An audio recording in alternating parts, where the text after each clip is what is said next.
Hi, welcome to Heart Change You Live. I'm Ashley. I'm here with Heather and David, and in our control room is our producer Matthew. He's punching all the buttons, and we are here to help equip you to change lives. So today, that reminds me, sorry. If you have anything you want to talk about, jump in, leave us a comment. Even if it doesn't pertain to what we're talking about, if you have a situation you want some help on, let us know. We'll talk about it, see what we can do. Also, today we are talking about, let's see, the title is Looking for Love in All the Wrong Places. Yeah. Heather, what brought this on, or where? This has been building for several days. Mm-hmm. I was asking one of our coworkers, actually, what do you think we should talk about on Tuesday? And he said, love. And I'm like, love? Oh. And he said, yeah, integrity in marriage and in love. And I'm like, okay. So I started thinking about it in connection with what we do here at the Omega Project with addicts. And there are very few areas that I have seen be more detrimental to recovery than, and I'm doing this intentionally, love, relationships. And I think there's are many reasons for that. But what kept being impressed on me is that even in addiction, and whatever that addiction is, gambling or codependency or likes on our Facebook post or whatever, it's all looking for love and seeking that love from the outside. So then with recent events, we started talking even more about personal relationships and integrity in our especially romantic relationships. And so I thought it would be fun to kind of explore and see where this goes. I don't know. I am handing the oars to you guys, and I'll just come along with you. So I think as you were talking there, I think one of the things that often happens is, one, we're so hungry for love, but we also don't really know what real love looks like. So it's hard to hold out for real love, because sometimes I think people are like, well, this is probably the best I can do. Well, it's been so romanticized too, especially in popular culture. Mm-hmm. I mean, from the time I was a little girl, every song, every TV show, every movie is always this concept of, well, in my age, it was boy meets girl. Prince Charming, white horse. Right. And all the problems of the world are solved now. And we ride off into the sunset, you know. Mm-hmm. And so that idea of this romantic love being perfect has led us to a lot of issues. I remember my mother saying to me once, she goes, Heather, marriage is work. And I'm on my third divorce at that point. And I was like, no, it's not. When you love each other, it's easy. I still believed this after all, falling on my face so many times. And it's been another decade or so of reflection and the last few years of celibacy and choosing singleness, really taking a look at what does love mean? What is the biblical model for love? Why did God create us with this capacity for love? Mm-hmm. And how do we return to that? Well, I'm going to actually take issue with the title. All right, then. Think about the title, Looking for Love. Let's just start there. You're already off to a bad start. Because as soon as you're going into the idea of, I'm looking for love, I'm looking for that magical moment, I'm looking for something that's going to strike me, that's going to make me feel a certain way, I'm already the wrong direction. Me. Right, but the right direction, what flows through you sticks to you when you are actually giving out love. If I'm in a place where what I'm giving out is healthy, what I'm giving out is building friendships and building relationships, I'm literally setting myself up and preparing myself for the best possible chance that love, in the true biblical sense, not in the, wow, it triggered my emotions, it triggered my feelings, but love in the true biblical sense is going to be coming back. Just the whole idea of looking for love. You're already set up in a wrong direction. You're already out there perusing, going, okay, who's going to be the right one? When is it going to happen? When is it going to bounce? And I'll recognize it when it bounces, and I'll be all over it, and I'm going to grab that thing. Wouldn't it be nice if we all had the experience of Isaac, where your parent, well, I don't know, people probably wouldn't like that part, but God choosing it. Like there's no question, you know. In the story of Isaac and Rebekah, the servant says, okay, God, when the right woman walks out, she will say these words specifically. She walks out, she says these words specifically. He says, all right, that's the right one. Well, for a lot of years, they had this thing called arranged marriages. Yes, that's why I swallowed the words back into my mouth, because I know people probably, but God could definitely do better than I have. I think Squirrel could do better than I have. So as we're talking, and I didn't really think about this before until you guys were now just talking, but I was thinking about my own relationship with my husband, and when he wasn't your husband. Yeah, when he wasn't my husband, like I was actively searching, like hunting for the right man. Now, I was hunting in all the right areas, it's like I was looking at my church and at my Christian college events, and I had one picked out. Like I was like, him, like I'm just gonna be patient and wait. I just have to sit here and wait for him to notice me. And in the meantime, God brings along Derek, and I'm like, he looks like fun. I'm bored, but at some point, I never would have, he wasn't my first choice. Yeah. To be honest, he wasn't, but he came along, and I remember one moment where I knew God imparted knowledge, like I will marry him. And I was like, what? It wasn't me. It was totally God.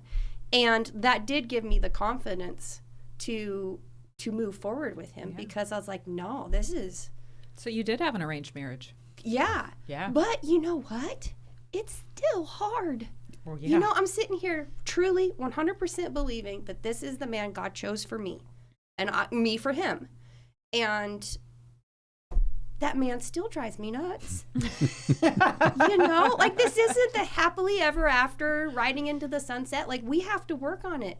Mm-hmm. But he chose us together for a reason, and we're I'm talking too much, but we're working together towards becoming better, each by our own selves and together as a couple. So, which is my understanding is the purpose of biblical marriage. It's a picture of Jesus with the church and sanctification. Yeah, and but I did holy. not start off correctly. I'll just say that, because I was hunting. I was seeking. You were hunting. I was hunting. When you said that word hunting, I saw you with like a headsress and a spear and like. Like my backpack of arrows. I'm like, that one. And I've seen her on shopping trips, so I understand what hunting actually means for Ashley. She's got hunting skills. I do. So if she was hunting, it was serious. I mean, we're not talking amateur hour. We're talking. She was doing her research and she was going after it. But how many of us are still hunting? Like we need to get the hunting mindset out of our way. Well, that's where I go back to even the title I take issue with. And again, I don't. I mean, it's a good title. It captures what we want to talk about. It captures the culture and the mindset of the culture. So I'm not arguing with titling it that way. But looking for love, the best way to find love is to be walking in it and giving it away. And developing multiple relationships. Again, looking for love, the whole concept of romantic love is there is one person out there, which again, okay, good. God has ordained that one. How are you going to find that one? Well, you're going to find that one more than likely by doing what God has called you to do and giving away what God should be flowing through you. Otherwise, that one person may look at you and go, no, no, thank you. You know, and now that I think about it, Derek never really came along until I completely let go of that hunting attitude. I honestly came to the point where I'm like, okay, God, it's just you and me. Like, I'm going to graduate and it's going to be you and me and TV dinners on a Saturday night. And so I hope you like me that much, because obviously my way's not working. And once I actually let that go, it worked. And I'm not saying that that's how you find it, you let it go. But I came to a place where I wasn't my effort. Well, another principle that I talk about, you tend to be attracted to people according to who you are. And then I'm going to throw in a little bit different one, where you are. The who you are, there's a level at which, yeah, God breathed that into you, I think, even before you were formed in the womb, if you look at Psalm 139. So you could make an argument that, you know, the who you are doesn't change, and so the right person's just going to be attracted to me. Well, I'm going to flip to the where you are, and you mentioned recovery. I mean, invariably, somebody out of a recovery class ends up dating and ends up living together, ends up married, ends up whatever, and then it ends up blowing up, because you tend to be attracted to people according to where you are. So when you're going off to inpatient, and here I am inpatient, and it's a male-female situation, it's virtually guaranteed that starving person number one is going to see starving person number two, and they're going to think, this is a match made in heaven. This person has as much starvation as I do for attention, etc. And so, boom, it hits. But the problem with starvation person number one being attracted to starvation number two, neither of them have anything to give to the other person. So you're saying where you are. You're not... Are you talking like location? I'm not talking okay. Right here in the middle of Kansas. Because you keep saying, like, if you're in the same, like, program or you know, but you're talking about, like... In your spiritual walk. Spiritual location. Yeah. So I'm in treatment. I'm a mess. I'm in bondage. I'm beat up. I'm insecure. I'm angry. I've got PTSD going on. I mean, you have all of those. You're going to, your current state, your current status is going to largely determine who is attracted to you and whom you are attracted to. And so you're going to look at that, and you're not even going to know that. You're just going to have, you know, I mean, if you look at Jacob and Rebecca and that whole thing, well, of course he was attracted to her. I mean, he out in the middle of the desert, hadn't seen anyone for whoever, you know. I mean, there are conditions there that are going to set you up. And you're going to have starvation, attachment disorder, attractions, if you will, in terms of, because, I mean, I'm in that location, I am desperate. Well, if you're desperate, the person who's healthy is going to look at that and go, nope, running. Nowhere around, right? Not getting anywhere close to that one. So you're attracted to people, and people are attracted to you according to where they are spiritually at the moment. So if you're at your sicko low point, or you're even, let's just go what you talked about, you're hunting, well, who's going to be willing to be caught by the woman who is hunting?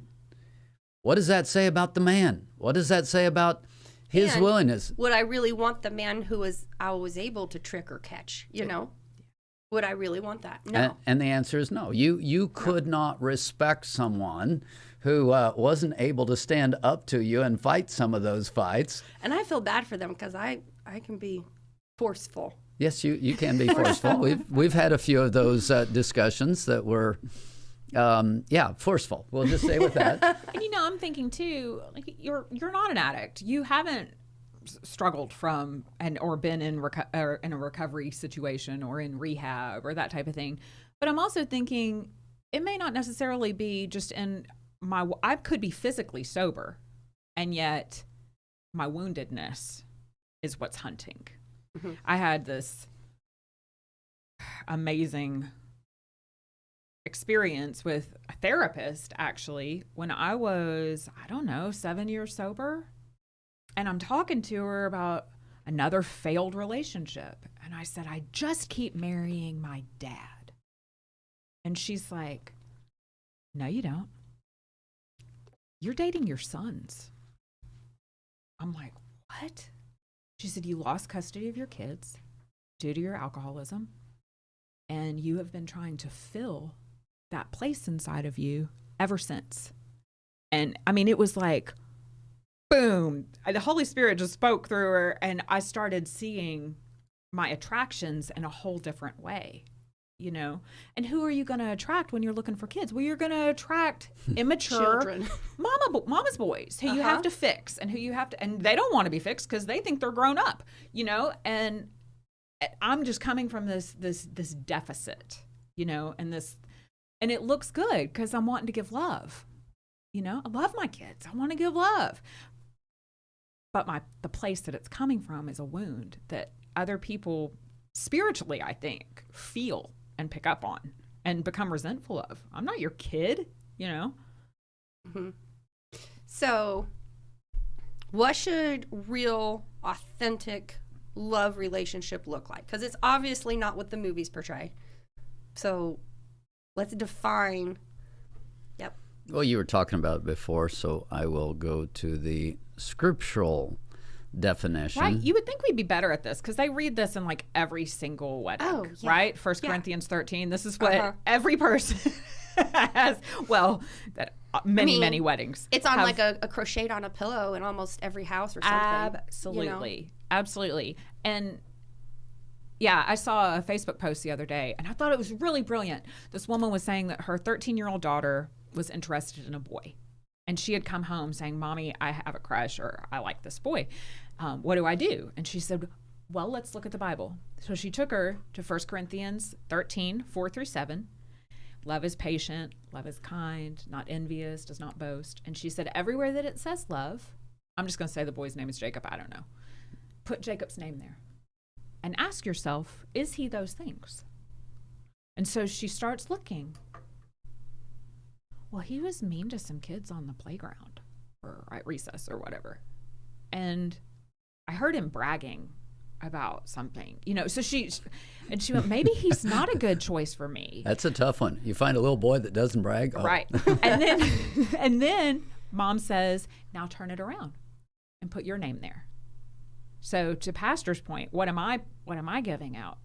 Am I being patient? Am I being, and you know what was crazy? The actual word that we always translate as patient is long suffering. Mm-hmm. And it goes back to my mom's point that it's work. Mm-hmm. Our stuff's gonna come up. It has suffer in the middle. Suffer. It has suffer in the middle. Love will make you suffer. Love suffers long. Right. Yeah. And that's my point. I'm debating. Okay, let's just go ahead and read the definition of love, and then I'll come back to it. Verse 4. This is 1 Corinthians 13:4. Love suffers long and is kind. At the same time. Yeah, notice the response there. I'm in the middle of suffering, and I'm still able to be kind. Love does not envy. That looking for love, I mean, to me, the way you describe hunting, envy's kind of in the middle of that from the very beginning.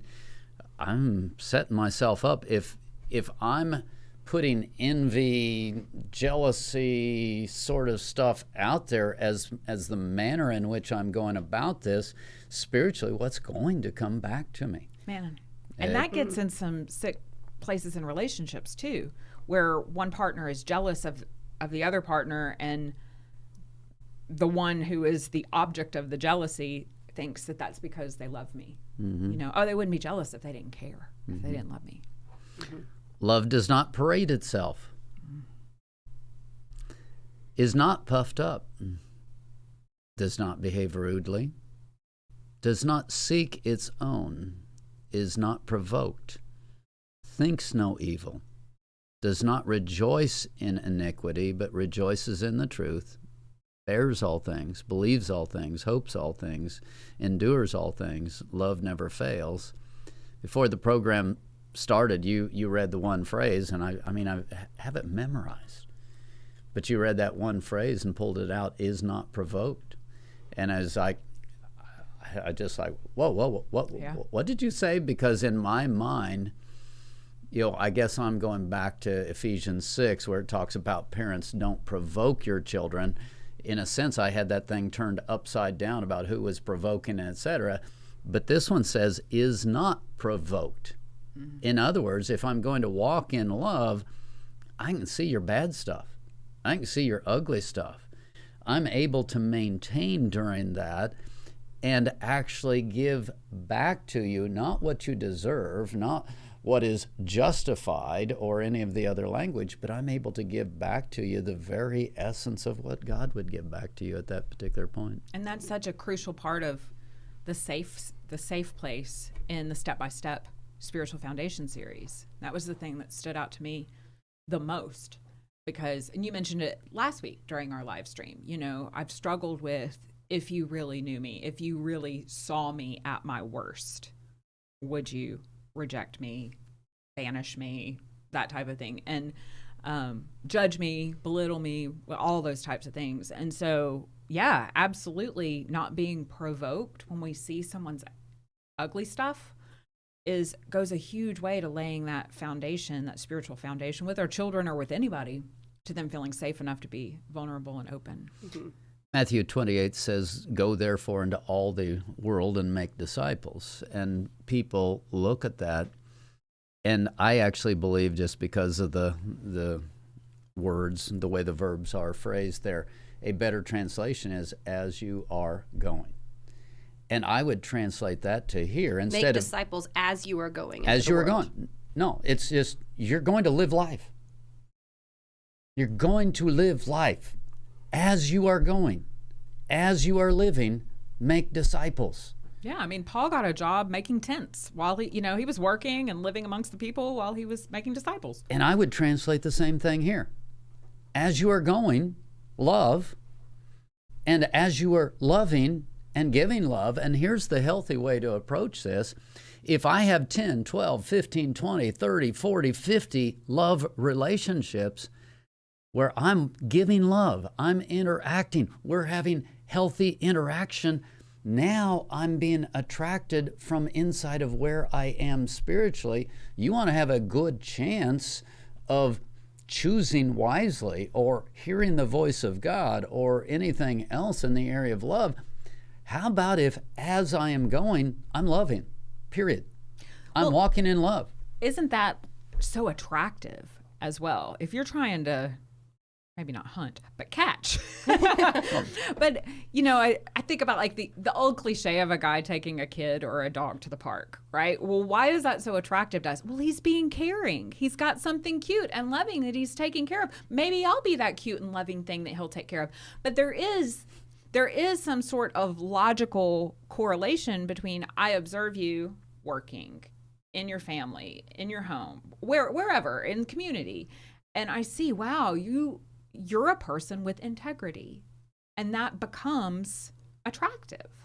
I do feel a little out of place here. Because you've been married so long? No, I'm listening to the two of you, and there is I'm going to say, a female point of view that's it just thinks a little different than I think. But so how do you think? Yeah, come on now. Tell us how the boys think, because we think we know what they think, but we don't know what they think, but we think we know what they think. Yeah. Well, everything you're describing, I get. I mean, I've been around the block. I counsel, etc. But it just, I can stand off to the side and intellectually understand what you just said, but that's just not the middle of my world at all. I mean, I don't think about any of the kinds of things that you're talking about. Well, I'm not suggesting that people go out and act like a good person so that they can catch a mate. That's not exactly. But they do. But they do. And then you get them home and you're like, But the point that instead of looking for love, if you really get back to simply as you are going, walk in love, well, now I have a healthy relationship with you. I have a healthy relationship with you. I have a healthy relationship with 10, 12, 15 other people. I actually have a basis to make a good judgment. Do you know how many people looking for love is out of absolute starvation, desperation, and so many people are at that place of, throw me a bone. operating from a deficit. Yeah, throw me a bone. I mean, it can even be a gnarly bone. I mean, it can even be a 10 times chewed on bone. You throw me a bone, I'm ready to respond, you know? I mean, it just, there's a lot of people that are in that state. And if you're looking for love, I'll guarantee you, you will end up into that place of desperation and out there just wanting to chase, wanting to go after who knows what that is going to do who knows what to you, versus if you're simply, as you're going, love. As you're going, walk in love. As you're going, develop healthy relationships. As you're going, you really want to turn this thing into a positive direction. It's get healthy, be healthy, love people, have a pool of people out there that you're interacting with so that you're not desperate. Wow. And I think another thing that's important is to have a healthy person that's on your side. Yes. You know, someone you can go to for counsel or like some role models. Yeah. Well, and you know what I'm thinking about is, you know, when you do get, I mean, when you get somebody interested in you and just showing just even the minutest amount of, they could just be being friendly and polite. And, you know, you can take it and be like, oh, he loves me, you know? That's my next husband. Yeah, exactly. And he was like probably just being polite because he's a polite person, you know? But having that person beside you saying, girl, this one, like, he may be handsome on the outside, but he is ugly on the end. Well, you know, like, to give you that, like, because we can't see sometimes. I totally agree. And it's so important to have godly people who will do that. And to be that godly person for someone else as well. After I got divorced, I seriously made a Facebook post and said, you are not my friend if you did not tell me. Because all of a sudden, all these people are, you know, now that it's been a horrific, terrible, traumatic breakup, divorce, everything. Yeah, I never liked that guy anyway. Yeah, now's when they said something. What? Well, you would have done what you were going to do. That's what I heard over and over, which, I mean, there's some truth I was to just that. about to chime in with that Come one. on. Is the people that speak up and say something to men or women while it's happening usually end up not being friends anymore You might because pull back people a nub. don't like hearing it. Well, I'm going to take that from a very different perspective. I really don't feel like it's my place to go there. It's my place to sit you down and say, okay, this is what I see, and lay it out and bring as much clarity as I can. I'll do that. But ultimately, think about it as a counselor.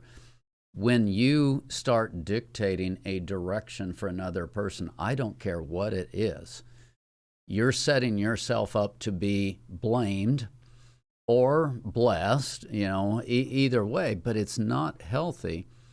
In the end, you really do want that other person to take ownership for their own choices. Well, yeah, I think for me, a more reasonable and maybe even safer approach, because if I've got a new love interest and you're coming and telling me, you just call my baby ugly, because right now he can do no wrong because he's making me feel good. But if someone who knows me and loves me and can speak to, you know what, Heather, you've got this pattern in your life. I mean, my son is the one that did this with me. He's like, Mom, this is what happens in your relationships. Thank God I have an adult son who's walked through this for a couple of decades with me. This is what happens in your relationships, Mom. Here's what I think you should do differently. That I heard. I'm like, huh.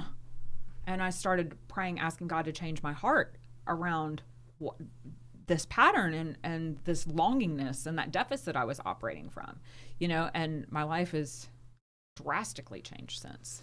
And I'm going to go back to the word deficit. If you will hear me when I sit down and instruct you and I'm working with you, and I'm not meaning this personal, but people, again, as you are going, as you are living, as you are making choices, one of the first things that you should really hear is, I'm never, ever want to make a decision from a deficit again. One of my one-liners I use all the time.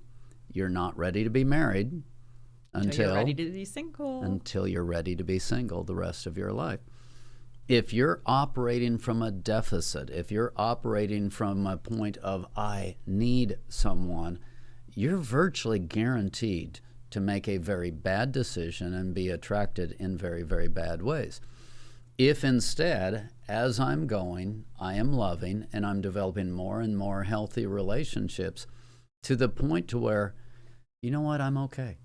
I'm okay if I never connect with anyone. I'm okay if I don't go down this road again.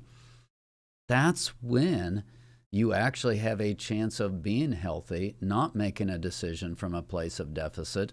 Again, back to the title, looking for love. When I'm finally able to stop looking for love, rest in who I am in Christ, rest in the quality of relationships that I have, be open to it. Nothing wrong with that. I don't have an issue if you're saying, wow, God, I would really like for this to happen. Okay, that's fine. But the looking for love, being in that place of a deficit, it absolutely sets you up for failure if you're not careful. I definitely had to hit a bottom with it, and I think maybe a lot of us addicts have to, where I, in the light of my own experience, in the light of all of my failures, really was able to be spoken to by the Holy Spirit and by someone who loved me and knew me to go, okay, yeah, I'm the common denominator. I need any attempt that I make in this state that I'm in, that state of woundedness, that state of brokenness, that deficit, is only going to get worse. Actually, it's not even going to attract the same thing. In my experience, it gets worse. Just like if I relapse on alcohol or drugs, it gets worse every time. It never gets better, always worse.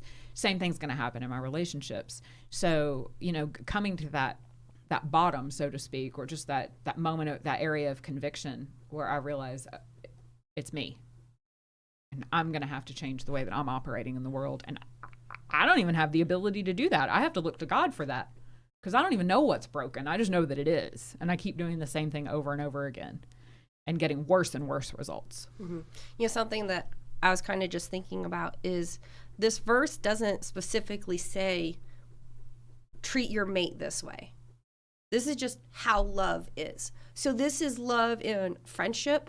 This is showing love to someone walking by. Right. This is how you treat your enemies. Oh, yeah, for sure. Love your enemies. Long-suffering, kind, not envious. Does not parade itself. Yeah. We're given directions on how to do it in a marriage. Or a love relationship. And actually I was, thinking about that too as I was preparing for the show, how, in Ephesians 5:22 through 29, we're given directions on how our relationships in marriage and in love relationships are supposed to work. But they've been given such a bad rap. And, nowadays it seems like, and Christ said that this would happen, the Christian virtues are becoming less and less desirable. Because it's been so misused, women being submissive to the husband. We have this crazy, distorted view of what that means until we look at the rest of it, which is husbands are to be as Christ to the church. Wait a minute, because I love Jesus. Are you telling me that my husband is supposed to act as Jesus does for us in our relationship? So what does that look like? Would I submit to Jesus? You're speaking Christianese. What does that look like, acting like Jesus? So the idea is to lay his life down for his wife, for his family. To sacrifice. To be a sacrificer, and we've targeted in on this idea of women's submission. But if a man is truly operating from that place of love, walking out this 1 Corinthians 13, walking out how Christ lived, just like you said, this is how we're supposed to love everybody, even our enemies. And this is, that's how Christ loved everyone. So if he's doing this, why wouldn't I want to submit to his authority? Why wouldn't I want to come under his spiritual headship? Why wouldn't I want someone to be protecting and loving and self-sacrificing for me in that way? The passage, the Ephesians 5 passage, is frequently presented in a very vertical way of, here's the husband, here's the wife. I always point out verse 21, which, again, you didn't have the punctuation in the original language. It just flowed into verse 22, and verse 21 starts off, submitting to one another in the fear of God. And again, that ties into what's before it. But let's just change it and read it this way. Submitting to one another in the fear of God, wives, submit to your own husbands, as to the Lord. And we've talked about this before. The church has created a very vertical situation where, pastor, you go up, you hear from God, you come back, you tell us what God is saying, and we'll do that. And if you take the exact same version here, husband, you go up, you hear from God, you come back, you dictate to me what's going on. One of the things that I love to practice in the church, and I practiced it as a pastor, we had prayer before church. And I would do my work on my sermon, but when we would sit down and we would pray, I would literally watch God intervene in that prayer meeting to validate, to emphasize, to twist to the right, to move to the left, to etc. I'm literally, in those prayer meetings, we're listening to God together. That's the view that I took. And so I would be watching and I would be listening as the prayer time was going on. And I would hear through the prayers of others, I would hear God speak to me, and things would be adjusted at that point. So it was no longer a vision of me going up to the mountain. It was a matter of me combining with other people and listening together. And then we would come into the worship service. And you would have the songs that were chosen, and you would listen to the songs, and then you would maybe have a testimony, or you would have something else that would be spontaneous that would come in. And I'm just watching God intervene in a group. I mean, I love this concept of what I call listening together, and I like to practice that. And so often it's done in this vertical way of, well, husband, you go up and hear from God, and then you come back and dictate to me. The passage starts off with submitting to one another in the fear of God.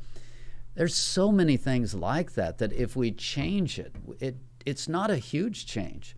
But if we change it and we're listening together and we're coming together under the voice of God, and we're being directed and we're being guided together, again, it's so much healthier. And what we're doing, back to looking for love, if I'm chasing for that perfect person who's going to give me the perfect guidance, I'm setting myself up for failure. But if instead we're submitting to one another, we're listening to God together, we're walking this thing out, now all of a sudden, it's just such a completely different picture than what is typically, I'm going to say, number one, taught, and certainly number two, lived out. It absolutely is. As I was thinking about it, I was thinking, how did this happen? How did it get twisted? Well, where I was brought to was to Matthew 19, when they're trying to trick Jesus up about the question of divorce. Matthew 19:8. They're trying to trick him up, the Pharisees are, and asking him, well, why did Moses let us get divorced?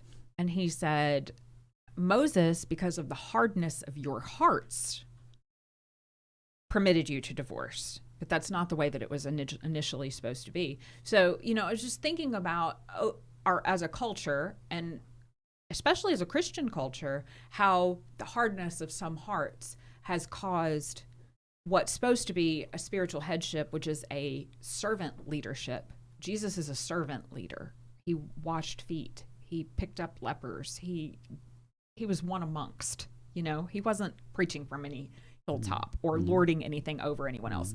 But because of the hardness of some hearts, it's been perceived and actually carried out in this way as being a lordship and this really, so dictatorship. It's a dictatorship. So it's no wonder women are angry. I mean, don't get me, you were talking about the Me Too movement in our class this morning, it's no wonder we're angry. I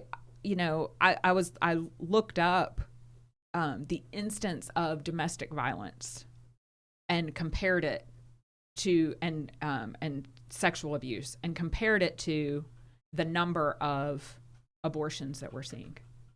And there was no comparison. Like, it was side by side. 1 in 6 women has been abused. 1 in 5 babies is aborted in 2020. 1 in 5 babies. So I would just thought, man, the trickle down effect that this lordship is having over women today. And I think what we're seeing is an uprising of that. It's ugly and it's crazy and it's twisted because that's what hatred does. That's what twisting something that's perfect and God ordained, which is what the devil does, and twisting it into something unrecognizable and grotesque turns into. I love your point in that if we don't start walking healthy, if we don't start walking holy, I mean, basically you're out there just trying to find a target to shoot at and hoping that it works, and you're giving yourself zero chance to have a quality relationship long term that is going to work. And then on top of that, you're still expecting to find the right person. And again, I'm not arguing that God has someone with you or doesn't, someone for you or doesn't. But the point is, if you don't grow into the right person, you can't marry the right person, because what you're going to bring to the table will destroy who could have been the right person anyway. So somewhere in there, I've got to grow into that person. I've got to look at Ephesians 5. I've got to learn how to do that. Where, in terms of spiritual headship, what does healthy spiritual headship look like? When is it domineering? When is it servant leadership? When are we walking out this? And when it's being carried out in grotesque ways, as you pointed out, there's a good chance that you start getting all of these grotesque outcomes, and you have angry people. Then the angry people are just staring down the next person and like, are you going to treat me that way? Well, I'm coming at it from a total point of suspicion, distrust. Wow, that's a great foundation for a solid relationship. You're well on your way. You're well on your way, and the only person who's going to break inside of that is the person who's incredibly smooth, manipulative, persuasive. So now you just set yourself up to be taken in by the silver tongue of silver tongues. Good luck with that. You're going to, you just keep on looking and I'll see. never do you like he did. Yeah. I don't know why I hear it with that accent, but that's how I hear it. No, yeah, I mean, I'm loath to quote this individual, but I will.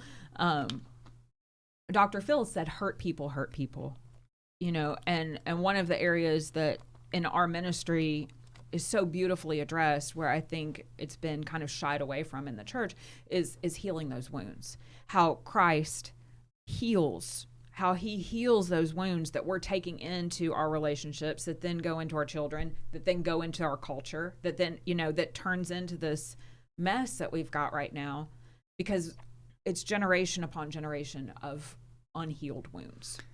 And that's why the best approach comes back to, are you giving love? Are you walking in love? Are you creating healthy environments? Do you have a variety of relationships?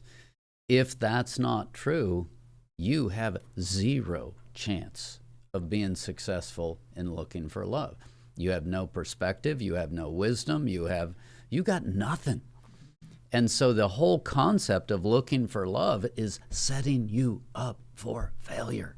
But part of what's failing us too is there's so many people that don't even know what love is. So what you're saying is correct, but you're continually reiterating you have to walk in love. You have to give love. Mm-hmm. These people, and by these people, I mean basically everybody, they don't know what love is. Mm-hmm. So they have no idea what walking in love even means, because there's people out there sleeping with a different person every week, swiping right or left or whatever. They think that is being loving, but it's so far from it because they don't even know what it is. So how do you address it when they don't even know what love actually is? I go back to the only way that is the real thing. And of course, in this perspective and in my perspective, it starts with Christ, starts with a biblical pattern. If you're out there and you're in an unhealthy place and you can't handle that, well, I guess look around and start with the healthiest person you know. I mean, start somewhere. I always talk about value cannot be achieved, it must be received. And so if you go to the step-by-step series again and you look at some of the different pieces, unless or until I can connect with some kind of a mentor and I'm able to have those wounded areas addressed and healed and poured through and walked through, but people aren't willing to slow down and take all of those steps. I mean, that's one of the hardest things we do in the addiction recovery is slow it down.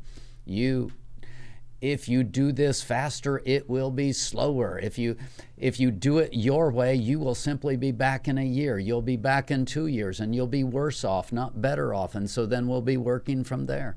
And I was just thinking, you say slow it down, and I would say take what you think would be slow, and then times it by 3, and then you're probably where you need to be. Because people are like, well, I gave it a week. Yeah. I gave it a whole week. So you better go more than times 3. Yeah, you I've better been clean for 30 days, Pastor. Yeah, I know. Yeah. That's probably one of my greatest heart's cry right now. Our world is desperate for men and women of God. Yeah. And so when Matthew's saying what he's saying, yeah, you look around, it's like, where do I even look? It always kind of blows me away. My wife and I just sitting in church, and especially the women, but they'll come up and they'll just say, "Oh, I just love watching you guys," and I'm always kind of looking around, going, "Okay." You're like, what did we do? Not sure what we did. I'm not sure what I said. Aaron and I get the same thing in our church, and they love seeing that our kids are in there and that we actually love our kids. It shouldn't be so weird that people comment about it. And men and women of God and husband and wife relationships and et cetera that are healthy are so doggone rare that it's just like, and it's sad, and it's that's a lot of the challenge that I've been putting out lately. We need men and women of God, and that's not a short-term fix. It's not at all. And, I'm thinking about the people who are watching this at home who are isolated, because so many of us are, and hearing what we're saying, and it's resonating and going, how do I do that? Where do I even find these people? COVID really showed us how isolated we are and how lonely we are. And I mean, I'm only going to share my testimony, which is I couldn't find anyone. I couldn't. And I was led to the Bible, and just starting in the Gospels, reading who Jesus was. And if you can't read, or it doesn't make sense to you, or whatever, there are movies. I mean, even the Chosen series that's out right now, yes, there is extra biblical stuff in there because they give backstory where there is none and that type of thing, but you can see the character of Jesus, the way that he lived, the way that he loved, the way that he walked beside. And for me, way before I became a Christian, I fell in love with who Jesus was, how he lived. And that made me more interested in becoming more like him. Well, how do I do that? Well, I seek God like he told me to. I pray. I read the scriptures. I think what I was really thinking about and what's happening in our world right now is that as someone who was very turned off by the church, I don't want to be around you people. You're nothing but a bunch of hypocrites. And right now, I mean, I told you, I'm not even looking at social media right now because it's flooded with hate and anger. And all I could think about was in Matthew 24, where Jesus says that, yes, they're going to hate us, but we can't stop there. He also says that love will grow cold. And toward the end, he gives the story, the end of Matthew 24, he gives the story of the good servant and the evil servant. And the good servant is the one who loves, who continues to feed, who continues to be that 1 Corinthians 13 in the time of tribulation. And the only way I know to do that is by sharing my testimony and by us sharing our own struggles. Pastor, you did it this morning in class, sharing your own experience with overcoming temptation. That's where I feel like if we can get, as Christ tells us to, and it says it in the Bible, for us to get off the spiritual high horse of, well, the Bible says this is wrong, so don't marry this person, don't do this thing, don't. If we can just come along and say, hey, look, sackcloth and ashes is the way that the witnesses are described in Revelation 11. That's the end times church. Sackcloth and ashes. It is a public display of, I am a sinner who has been saved. It's the testimony of Christ and what he does. And that's real love. That's real love for our fellows, is I'm just as broken as you are. I'm just as big as mess as you are. And Jesus loves me. And he'll love you too. And that sackcloth and ashes it's a Old Testament version of, wow, we are not where we should be. Public repentance. We need to repent together. We need to own things together. We need to understand that this is not how it should be. And again, joining together and finding people, that, I mean, I love where I'm at this point in terms of, I've been walking this walk a lot of years, and I want to take people with me, so to speak. I want to share what I've learned, how I've learned it. I'm willing to lay down my life for others because I know how difficult it was for me through the years. I can remember as a 30-year-old starting the pastoring of the church, and just the heaviness and the weight and the issues and et cetera. It's not easy. Love suffers long and is kind. It's not provoked. I mean, you start through the language of what love looks like. It's not easy if you don't have a support team, if you don't have some models of people who are godly, if you don't have some of this, good luck getting there. And that's where we have to start. If you start looking for love, you're going to fail. I mean, you are absolutely going to fail. It will blow up. I've been around it too often. I was recounting this to the class this morning of all the different relationships like this that have supposedly, they've found love and et cetera. And a couple of them, like two, actually made it for a year or two. And everything else just totally destructed and blew up. And I'm like, I can look at you and say, you won't make it. It won't make it. I have a lot of years of pretty real-time experience to back that up. Whereas if I come back and I'm not looking for love, but I'm walking in love, that just completely changes the entire picture. And you can't walk in love. You can't know how to do that if you don't find some healthy people who are a little farther along, who are able to sow into you. I mean, that's where it's at. Mm-hmm. All right. Well, I think that's all we have for today. Let me do a programming note. Friday will be the deeper dive. I'll be sharing that. You two both are, taking off on me. Sayonara. Yeah, that's right. So a holiday, etc. We will be here on Tuesday, except we won't be here. I will be here on Tuesday. I'm going to flip-flop the Tuesday and the Friday so that we'll do the group thing on Friday instead of on Tuesday. And so we'll be picking up with that. But just a quick programming note, it will look a little bit different on next Tuesday from this particular group. Thank you. All right. Well, thank you for joining us for today. If you have any questions or comments in the meantime, please visit our website, heartchangeyou.com. You can leave a comment there and let us know if there's anything you want us to talk about or any questions you have. Thank you for today.